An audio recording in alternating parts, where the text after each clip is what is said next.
नमस्कार दोस्तों, आज आपका फिर से स्वागत है हमारे इस YouTube चैनल पे। फ्रेंड्स, जो हमारा एक आइडिया है कि आने वाले समय में हम 300 से ज़्यादा मोस्ट इम्पॉर्टेंट टॉपिक जो यूपीएससी पीटी के लिए और अन्य एग्जाम के लिए रिलेवेंट है उसको कवर करेंगे। इसी आइडिया के तहत जो आज का हमारा लेक्चर है ये 4th लेक्चर है और आज के जो हमारा लेक्चर की शुरुआत सबसे पहले टॉपिक से होने जा रहा है वो है औलचिकी।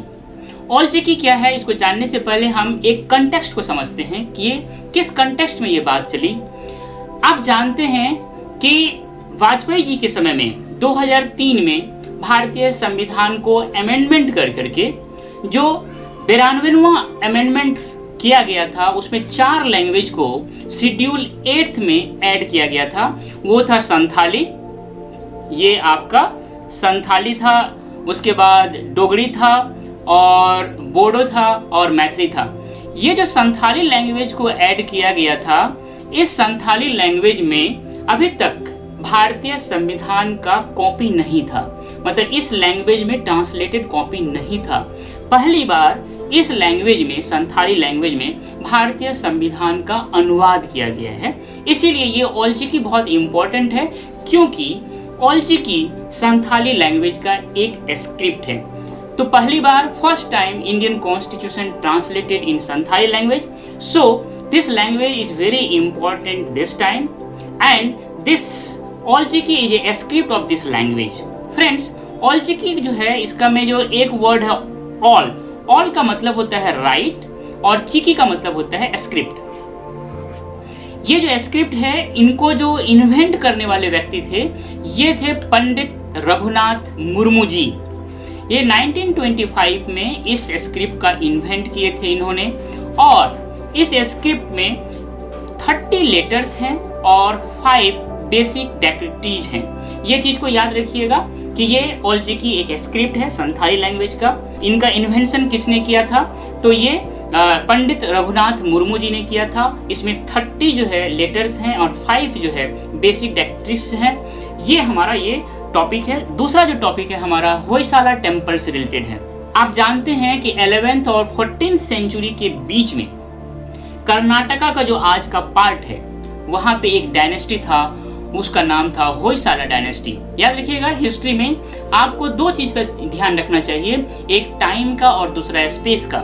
टाइम मतलब कब उस चीज़ का पीरियड था, समय था, और स्पेस का मतलब वो कहाँ पे अवस्थित था। तो इस तरह से हम देखते हैं कि 11th एंड 14th सेंचुरी के बीच में ये डायनेस्टी था और कर्नाटका में, आज का जो कर्नाटका है वहाँ पे ये डायनेस्टी वहाँ लोकेटेड था। न्यूज में इसलिए है कि जो होयसाला टेम्पल्स है खास करके बेल्लूर में, हेलेबीड में और सोमनाथपुरा में जो कर्नाटका में है, यहाँ पे इस टेम्पल को नॉमिनेट किया गया है, नॉमिनेशन के लिए सेलेक्ट किया गया है UNESCO list of world heritage sites के लिए। ये जो होयसाला टेम्पल्स है इसका जो स्टाइल है ये वेसर स्टाइल बोलते हैं इसको। भारत में मुख्यतः 3 तरह के स्टाइल है। जो नॉर्थ इंडिया है वहाँ पे नागर स्टाइल है, याद रखिएगा, एन से नॉर्थ, एन से नागर, तो ये याद रख लीजिएगा। और साउथ इंडिया जो है वहाँ पे द्रविड़ जो स्टाइल है वो है। और जो सेंट्रल एरिया वाला पार्ट है वहाँ पे वेसर स्टाइल में टेम्पल को बनाया जाता है। तो ये वेसर स्टाइल का टेम्पल है होयसाला टेम्पल्स। इसका जो ओरिजिनल शेप है ये स्टार लाइक ग्राउंड प्लांट्स। ये क्या होता है, जब भी टेम्पल बनाया जाता है तो उसका नींव जो है, शुरुआत जो है वो तो ग्राउंड से ही किया जाएगा। अक्सर आप देखेंगे कि जो टेम्पल होते हैं या तो आयताकार होता है या तो वर्गाकार होता है, मतलब स्क्वायर में होगा या रेक्टेंगुलर होगा। लेकिन ये जो होयसाला टेम्पल है इनका जो नींव है, इसका जो ग्राउंड है वो सर्कुलर और स्पेशली स्टार शेप सर्कुलर में होता है। ये इनकी खासियत है। ऑप्शंस में दे देगा कि स्टार लाइक ग्राउंड प्लांट्स किस डायनेस्टी के टेम्पल का मेन फीचर्स है, तो इसको याद रखिएगा, स्टार लाइक ग्राउंड जो है प्लांट्स होते हैं इनके। ये जो टेम्पल्स हैं इनको कलेक्टिवली कहा जाता है सेक्रेड इनसेम्बल ऑफ होयसाला।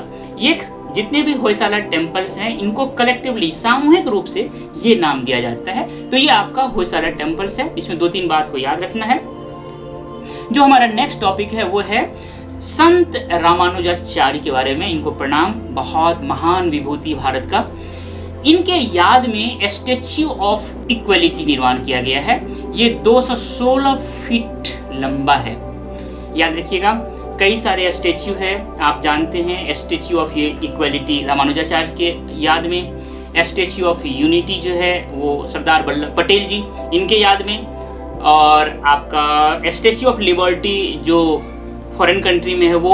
इस तरह से क्वेश्चन में क्या पूछेगा, ये सारे टर्मोलॉजी दे देंगे और जिन जिन जगह पे है वो दे देगा, और जिन जिन व्यक्ति के याद में इस स्टैच्यू का नाम है, इसको आपको मैच करने के लिए दे दिया जा सकता है। इस तरह के क्वेश्चन को ध्यान रखना है कि ऐसा पूछा जा सकता है। ये जो स्टैच्यू है, इनको इनॉग्रेट किया गया, कब किया गया, तो अभी 1000 साल पूरा हुआ है संत रामानुजाचार्य के बर्थ का। इनके जन्म के 1000 साल पूरा होने के उपलक्ष्य में इस स्टैच्यू का शुभारंभ किया गया, इनॉग्रेट किया गया है। ये हैदराबाद में बनाया गया है, ये याद रखिएगा, लोकेशन हैदराबाद है। इनको जो निर्माण हुआ है, इस धातु से जो निर्माण हुआ है, वो धातु 5 तरह के मेटल्स धातु को मिला के बनाया गया है। इसको पंच लोहा भी कहा जाता है। इसमें 5 जो है वो गोल्ड है, सिल्वर है, कॉपर है, ब्रास है और जिंक है। इन पांचों को मिला करके जो पंच लोहा कहा जाता है, इन पंच तत्व से इनका निर्माण किया गया है। ये जो है टॉलेस्ट मेटेलिक स्टैच्यू है, स्पेशली सिटिंग पोजीशन में, बैठे हुए पोजीशन में दुनिया का सबसे लंबा जो स्टैच्यू है, ये आपका स्टैच्यू ऑफ इक्वलिटी है, जो कि रामानुजाचार्य के याद में बनाया गया है। जो रामानुजाचार्य है, इनका जो जन्म है तमिलनाडु में हुआ और 11वीं सेंचुरी में हुआ। ये जो रामानुजाचार्य थे, ये अलवर संत थे। अलवर और नैनार 2 तरह के होते हैं, याद रखिएगा। जो विष्णु के पूजक थे वो अलवर्स कहलाते थे, और जो शिव के पूजक थे वो नैनार कहलाते थे। एक याद रखना है, शिव जो है उनके पास बोलते हैं वो त्रिकालदर्शी है, उनके पास देखने का तीसरा आंख भी होता है, और जो आंख होता है उसको संस्कृत में नयन भी बोलते हैं।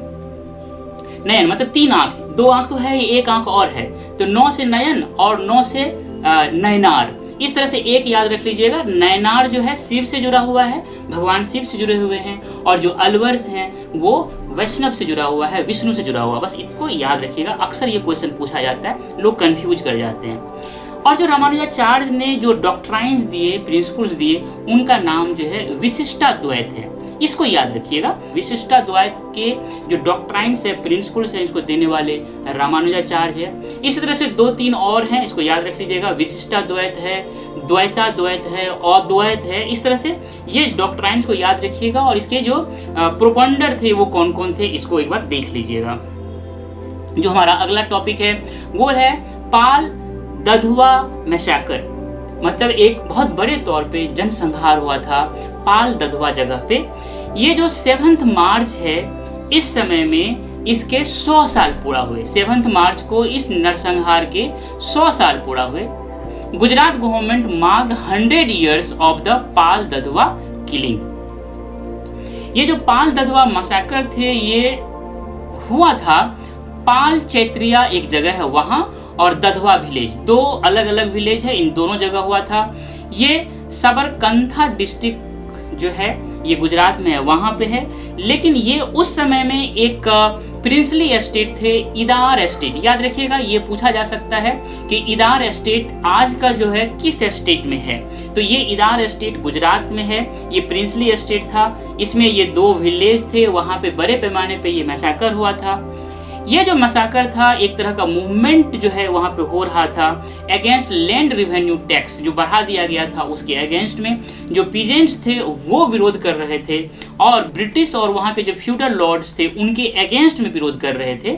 और जिस आप कह सकते हैं सेना नायक ने वहाँ पे गोली चलाने का आदेश दिया था, उनका नाम जो है H.G. सुट्टन है। इसको याद रखना है, ठीक है। अगला टॉपिक हमारा है वो है यूनेस्को सिटी ऑफ लिटरेचर। ये न्यूज में क्यों है? क्योंकि कोझिकोड के बारे में ये प्रपोज किया गया है कि इनको as a UNESCO city of literature के रूप में मान्यता प्राप्त किया जाए।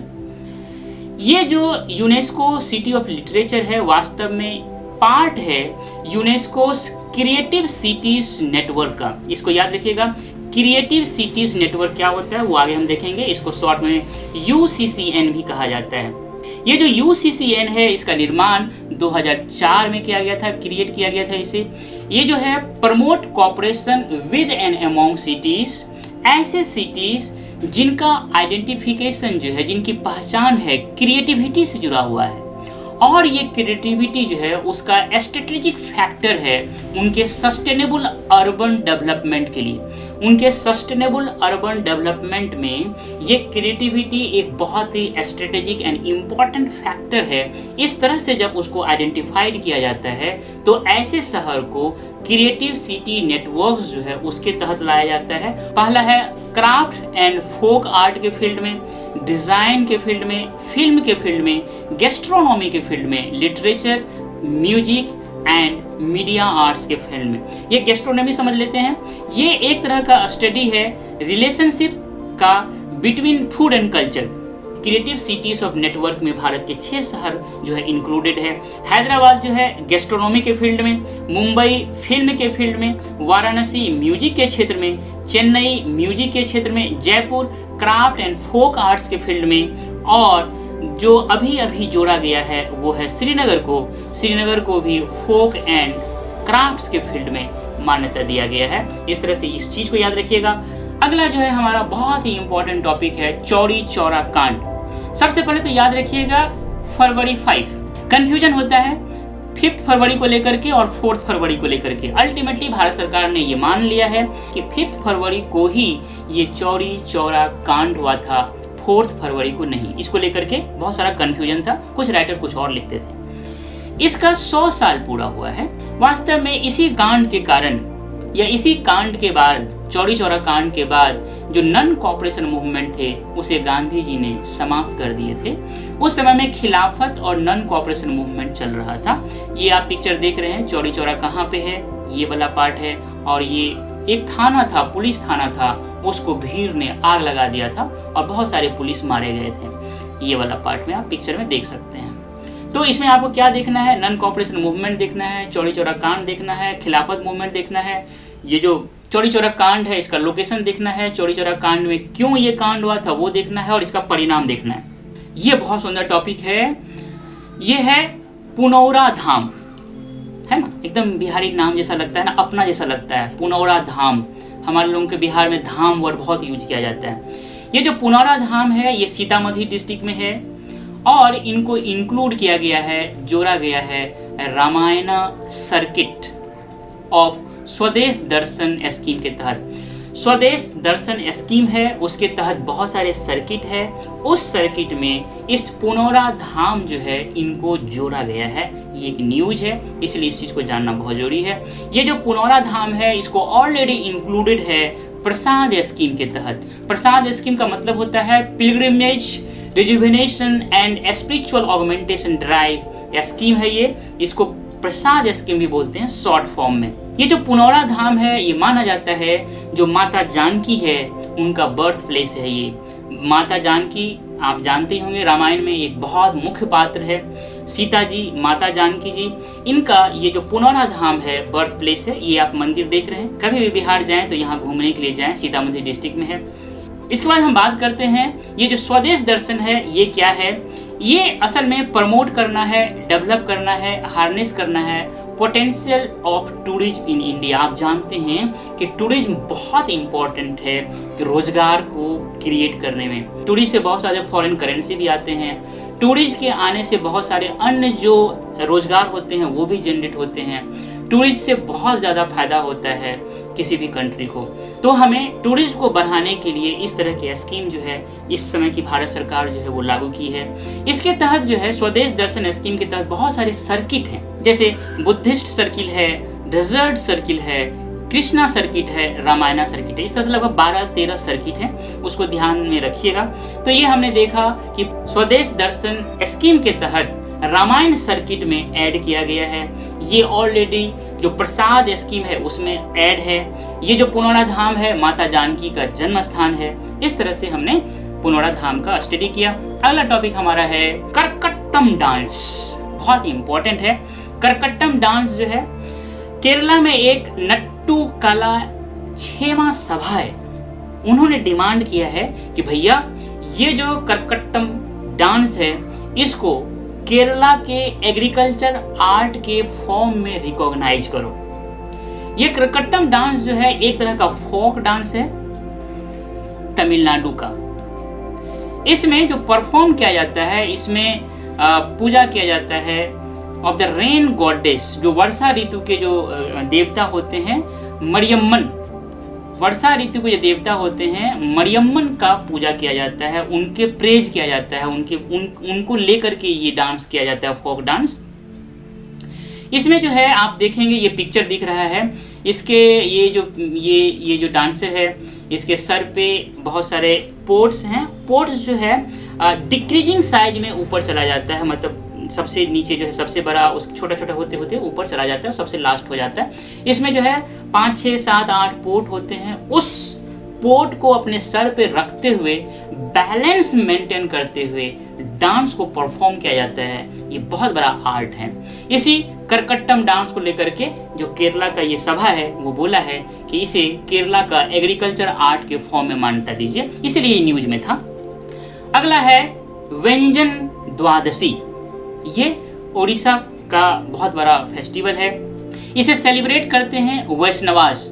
अभी मैंने आपको बताया था जब हम रामानुजाचार्य के बारे में बात कर रहे थे, तो वैष्णव होते हैं और आपका सेवाइट होते हैं। तो ये जो व्यंजन द्वादशी जो सेलिब्रेशन होता है ये वैष्णव लोग करते हैं और इसमें डेडिकेट करते हैं कृष्ण भगवान को। विष्णु जी का जो अवतार है कृष्ण भगवान, उनको डेडिकेट करते हैं। इसमें सबसे बड़ी चीज़ है कि इसमें जो कुछ बनाया जाता है, जो इंग्रेडिएंट्स होते हैं फूड को प्रिपेयर करने में, उनमें डिवोटीज अपने अपने घर से ला करके उनको बनाते हैं, मार्केट से नहीं खरीदते हैं। और इनको जो इफेक्ट में लाया गया था, इनकी जो शुरुआत किया गया था, वास्तव में जो मठ्स है, वैष्णव मठ्स है पुरी में, वहाँ पे चैतन्य महाप्रभु, ये देख रहे हैं चैतन्य महाप्रभु जो है इनकी शुरुआत किए थे इस पुरी के मठ में। इसलिए इसको याद रखिएगा, बहुत ही व्यंजन, बहुत सुंदर लगता है ये शब्द व्यंजन। व्यंजन द्वादशी, द्वादशी का मतलब होता है 12वां दिन, 12वां दिन इसको बोलते हैं व्यंजन द्वादशी। ठीक है, अगला टॉपिक हम देखते हैं वो है पनरुति कैश्यूस। ये क्यों न्यूज में है? ये असल में कैश्यू जो प्रोसेसर्स हैं और एक्सपोर्टर्स हैं जो बेस्ड है तमिलनाडु में, वो बोल रहे हैं, मांग कर रहे हैं कि ये जो पनरुति कैश्यूस है इनको जीआई का टैग दिया जाए। ऑलरेडी हम पिछले वीडियो में जीआई क्या है, उनका इम्पोर्टेंस क्या है वो डिस्कस कर चुके हैं, तो उस पर हम डिटेल में नहीं जाएंगे, सिर्फ ये बताने की कोशिश कर रहे हैं। ये पनरुति कैश्यूस जो है ये फेमस है तमिलनाडु में। इसको गोल्ड माइन ऑफ कुडालोर भी कहते हैं। कुडालोर तमिलनाडु में एक जगह है, वहाँ का स्पेशलाइजेशन है ये आपका पनरुति कैश्यूस। इसीलिए उनको इतना फेमस है, इतना ज़्यादा यहाँ से पैसा बनता है इससे कि इसको गोल्ड माइन भी कहा जाता है। ये जो है पनरुति कैश्यू जो है ये इसलिए बहुत डिमांड में है क्योंकि इनका जो टेस्ट है और इनका जो क्वालिटी है बहुत ही यूनिक तरह का है। और आप जानते ही हैं जीआई टैग तभी दिया जाता है जब बहुत ही उसकी यूनिकनेस होता है। ये इस न्यूज में था। अगला जो हमारा टॉपिक है वो है मेदाराम यात्रा। ये second largest fair of India है। भारत में जो दूसरा सबसे बड़ा जो मेला लगता है आफ्टर कुंभ। कुंभ मेला के बारे में आप लोग परिचित ही हैं। कुंभ जो है भारत का सबसे बड़ा मेला लगता है कुंभ में, और उसके बाद जो सबसे बड़ा मेला है वो है आपका मेदाराम जतरा। इसका जो आयोजन होता है, इसका जो सेलिब्रेशन होता है वो ट्राइबल कम्युनिटी के द्वारा होता है और इसमें तेलंगाना जो गवर्नमेंट है वो भी इसमें हेल्प करती है। ये मेला जो है, ये जो फेयर है, ये 4 दिनों के लिए होता है। बैनली होता है, मतलब 2 साल के बाद सेलिब्रेट होता है। और इसमें जो ऑर्गेनाइज करने वाली मेन जो ट्राइब्स है वो कोया ट्राइब्स है। ये याद रखिएगा, कोया ट्राइब्स। आपको पूछा भी जा सकता है कोया ट्राइब्स कहाँ पाया जाता है, मेन इसका जो लोकेशन है, मेन जो डेंसिटी है वो कहाँ है। तो कोया ट्राइब्स के द्वारा इस मेला का आयोजन किया जाता है, कोलैबोरेशन ऑफ तेलंगाना गवर्नमेंट। याद रखिएगा इस फेस्टिवल में कोई भी वैदिक और ब्राह्मणिकन इन्फ्लुएंस नहीं है। ये नो वर्ड पे स्पेशली मैंने यहाँ पे फोकस किया है कि आप क्वेश्चन में जब आप क्वेश्चन को पढ़ रहे होते हैं तो बहुत ही सिंसियरली पढ़िएगा। यहाँ मैं एक आपको टिप्स देना चाहता हूँ, जब भी एग्जामिनेशन हॉल में आप क्वेश्चन को सॉल्व करें तो क्वेश्चन को पढ़ें बहुत आराम से। आप पेन और पेंसिल को रख करके क्वेश्चन को ऐसे पढ़ें जैसे कि आप क्वेश्चन से कन्वर्सेशन कर रहे हैं, बात कर रहे हैं। 100% फोकस होना चाहिए। आप उससे कन्वर्सेशन कर रहे हैं, क्वेश्चन को पढ़ करके समझने की कोशिश कर रहे हैं, बहुत ही कंसंट्रेशन, बहुत ही अटेंशन के साथ। अगर इस चीज़ के द्वारा, इस मैकेनिज्म के द्वारा आप क्वेश्चन को पढ़ेंगे, समझेंगे और सॉल्व करेंगे तो मैं आपको ये गारंटी देता हूँ कि एग्जामिनेशन हॉल में आप 10 से 15 क्वेश्चन ऐसे निकाल लेंगे जहाँ कि आप फंस सकते थे। ऐसे क्वेश्चन को निकाल करके आप सही कर लेंगे और आपका पीटी 100% श्योर होगा। इसीलिए एग्जामिनेशन हॉल में बिना किसी प्रेशर के बहुत ही कूल होकर के क्वेश्चंस को ऐसे पढ़ें जैसे कि आप उनसे संवाद कर रहे हैं, कन्वर्सेशन कर रहे हैं और समझने की कोशिश कर रहे हैं। इस तरह से सॉल्व करेंगे तो आप 100% बहुत सारे क्वेश्चन को सही कर लेंगे। तो फ्रेंड्स, नो वर्ड को ध्यान दीजिएगा। इसमें सबसे बड़ी खासियत ये है कि एक रिवर है जमपन्ना वागु। ये रिवर वास्तव में जो गोदावरी रिवर है इसका ट्रिब्यूटरी है। इस रिवर का इस मेला में पूजा किया जाता है। बहुत सारे रिचुअल्स होते हैं, रिचुअल्स इस वर्शिप किए जाते हैं बहुत सारी चीज़ों का इस रिचुअल्स में। इनमें इस रिवर का भी पूजा किया जाता है। तो ये जो रिवर है इसका नाम याद रखिएगा। ये रिवर किस रिवर का ट्रिब्यूटरी है, ये बहुत इंपॉर्टेंट क्वेश्चन है कि जमपन्ना वागु रिवर कावेरी का ट्रिब्यूटरी है, इसको याद रखिएगा। ये आप देख रहे हैं कि किस तरह से मेला का आयोजन हो रहा है। बहुत संख्या में लोग वहाँ पहुँचते हैं। फ्रेंड्स, जो आज का हमारा ये लेक्चर है यहीं पे ख़त्म हुआ। मुझे उम्मीद है कि आपको ये वीडियो बहुत ही अच्छा लगा होगा। इसीलिए आपसे मेरा ये हम्बल रिक्वेस्ट है कि आप हमारे इस चैनल को सब्सक्राइब करें, लाइक करें और अपना वैल्यूएबल कमेंट दें और अपने दोस्तों के बीच शेयर करें। फ्रेंड्स, मिलते हैं नेक्स्ट वीडियो में। Thank you dear.